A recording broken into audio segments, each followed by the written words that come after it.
Ukraine's besieged leader urged the United States Wednesday to reconsider his plea for a no-fly zone, invoking the terror of the September 11 attacks as he ratcheted up pressure on the White House to move aggressively against the Russian invasion closing in on Kyiv.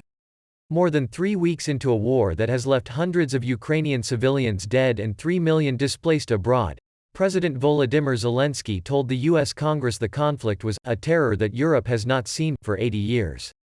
Remember Pearl Harbor, terrible morning of December 7, 1941, when your sky was black from the planes attacking you, he said, recalling the air raid that brought the United States into World War I. Remember September 11, a terrible day in 2001 when evil tried to turn your cities, independent territories, in battlefields, he told lawmakers via a video link live-streamed to the nation. Our country experienced the same every day.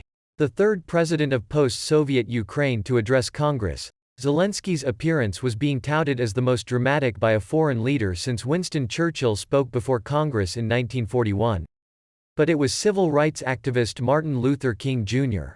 that the comedian-turned-wartime leader recalled as he pleaded once again for a no-fly zone to defend Ukraine's skies. I have a dream. These words are known to each of you today. I can say. I have a need. I need to protect our sky. I need your decision, your help, he said.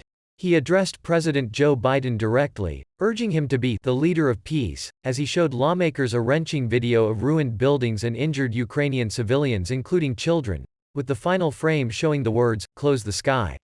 US and NATO officials have until now flatly ruled out enforcing a Ukraine no-fly zone, concerned about being dragged into a direct conflict with a nuclear-armed Russia. Zelensky's appearance, greeted by a standing ovation in the U.S. Capitol complex, came less than a week after lawmakers green-lit nearly $14 billion in humanitarian and military aid for the war-torn nation. Biden is expected to announce $1 billion in new security help to Ukraine later Wednesday, $200 million of it already allocated over the weekend and $800 million in new funds from the aid package signed into law on Tuesday. But the renewed call for more help to beef up Ukrainian air defenses beyond Stinger and Javelin missiles is likely to maintain the pressure on Biden to go further. Many lawmakers have backed Zelensky's pleas for U.S. officials to help broker the transfer of Soviet-style weapons to Ukraine, including MiG fighter jets from Poland and S-300 surface-to-air missile systems. Biden is grappling with concerns that Russia might see the move as an escalation in the conflict, while officials have also raised questions about how useful MiG fighters would be to Kyiv.